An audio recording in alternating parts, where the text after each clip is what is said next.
Journal du bord du 5 janvier 4042 par le commandant Alex Bargenfrask. C'est mon premier réveil naturel au sein de la station et il n'y a pas à dire.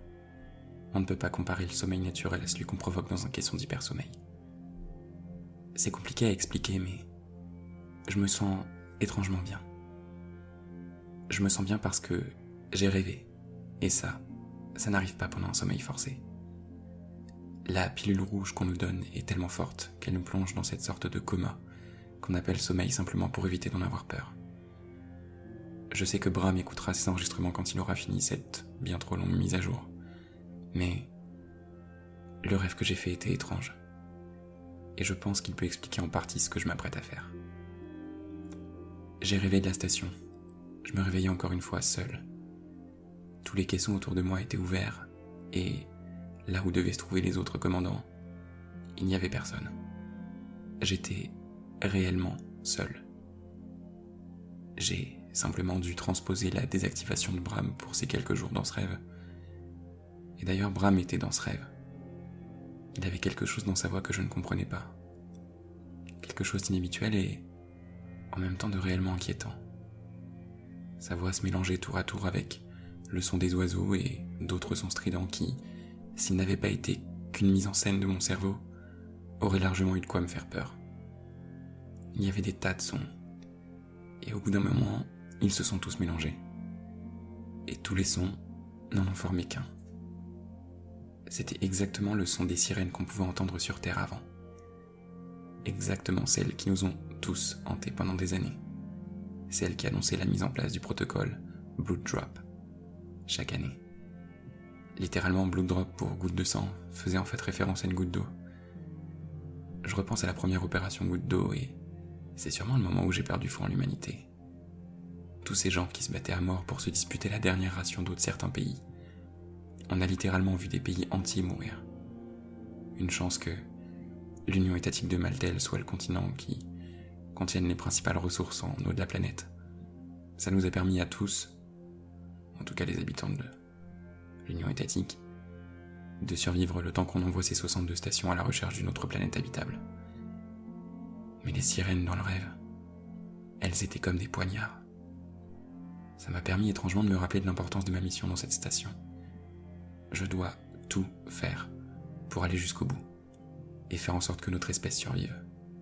Qu'on construise une nouvelle civilisation unie qui ne se déchirera pas pour les ressources vitales. Bram, j'ai pris une décision ce matin. Et malgré ce que tu pourras en penser, je vais essayer de me concentrer sur la réparation du module des commandants. Ça risque de prendre du temps, mais si j'arrive à mettre la main sur le manuel de contrôle, je devrais pouvoir essayer de dégager cette épée de Damoclès qui pèse au-dessus de toute la mission, et surtout de ma propre vie. Je vais donc essayer de mettre la main sur ce manuel, et faire en sorte de réparer le module. Fin de l'enregistrement.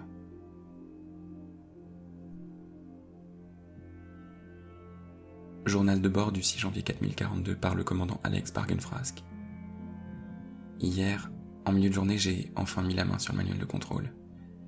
Il était tout simplement là où ils sont censés être, à l'entrée de chacun des modules quand on se trouve dans le couloir central, juste sous le panneau de vérification des empreintes. D'ailleurs, en parlant de ces panneaux Bram, j'ai l'impression qu'il y a un souci. Certains panneaux m'ont affiché une erreur, sûrement une autre mise à jour que tu as oublié de faire pendant ces 5 années, mais il faudra m'expliquer pourquoi, alors que je suis commandant, je n'ai pas le niveau d'autorisation nécessaire pour entrer dans le module des passagers. On est quand même censé avoir le plus haut grade de toute la station, non? Tu me rappelleras, Bram, mais j'ai fait une petite liste de questions que je dois te poser à ton réveil. Enfin bon. Pour ce qui est du module des commandants, on a l'air en bonne voie. Je suis passé par l'espace de stockage du vaisseau pour récupérer du matériel. C'est une vraie mine d'or là-dedans.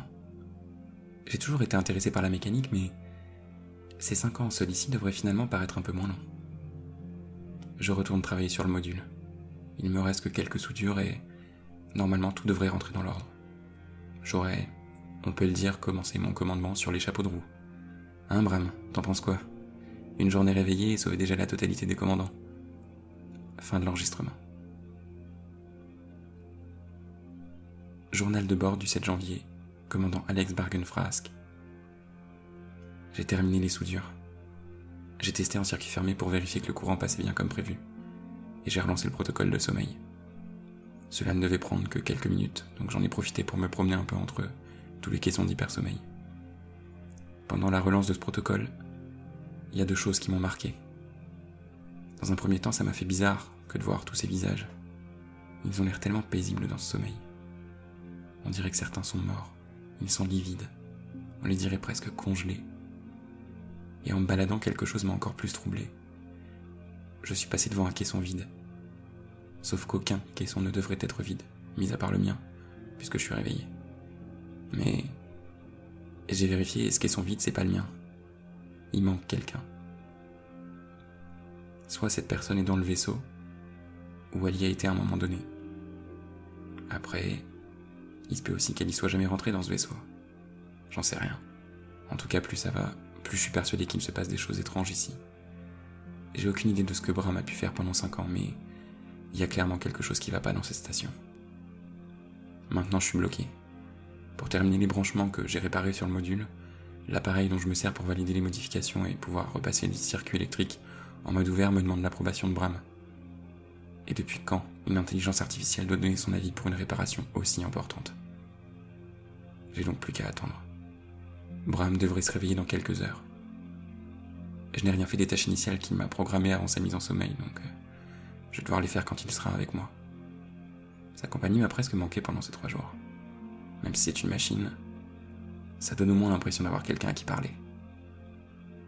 En tout cas, il faudra que je lui pose mes quelques questions. Ces 3 jours m'ont permis de découvrir plus amplement la station et j'ai de plus en plus de questions. Ça, je sais que Bram pourra y répondre. Sur le panneau de contrôle du module, le temps du décompte par rapport à la fin de la mise à jour diminue très lentement. Mais ça me laisse tout juste le temps d'organiser ces questions dans ma tête. Bram, c'est certain qu'on a des choses à se dire. En disant ça, je me demande si tu dois vraiment être au courant des doutes que j'ai sur toi. Je ferais peut-être mieux de crypter ces enregistrements. Je sais que je peux le faire et je devrais juste avoir le temps avant ton réveil. Donc il va falloir que je me décide, et vite. Il me reste exactement 2 heures. Bram, je pense sincèrement que tu ne dois pas entendre ce que je pense. Décide-toi, Alex. Et vite.